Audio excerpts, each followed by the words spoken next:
zakaj se predsednik vlade, ko je v opoziciji, predstavlja kot tisti, ki bo počistil s korupcijo v tej državi, enkrat, ko bo na oblasti, ko pa pride do prakse, ko pa pride do tega, da predseduje vladi, se v bistvu zgodba obrne in imamo v nekaj letih ali pa mesecih korupcijskih in podobnih afer za kakšno desetletje.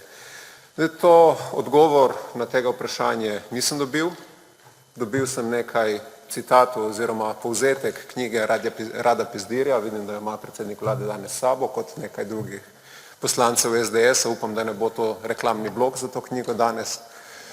Dobil sem pač te namišljene zgodbe od nekih udbomafijah in tako naprej. Jaz upam, da v 21. stoletju mladi ne bomo več poslušali o udbomafijah, ampak o dejanskih problemih ljudi.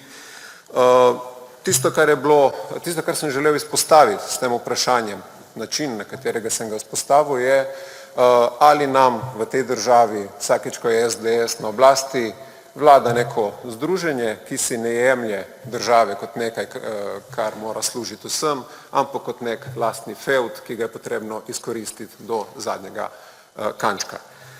Ena od glavnih stvari, ali pa več takšnih stvari, ki nakazujejo, da je temu tako, je sam način organiziranja in način delovanja. Prva stvar, mogoče krona vsega, ponavadi je sploh v mafijski literaturi in v mafijskih filmih tako imenovani konsiljere, se pravi svetovalec glavnega šefa, ki je v našem primeru Rok Snežič.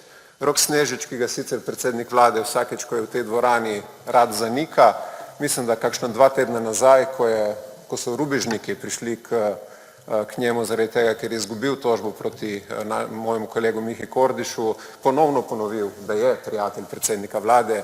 Zdaj, situacija je zelo preprosta. Ali se laže Rok Snežič, ki si tako želi priznanja predsednika vlade, ali pa se laže predsednik vlade, ki to prijateljstvo zanika. V obeh primerih to ni ravno najlepše.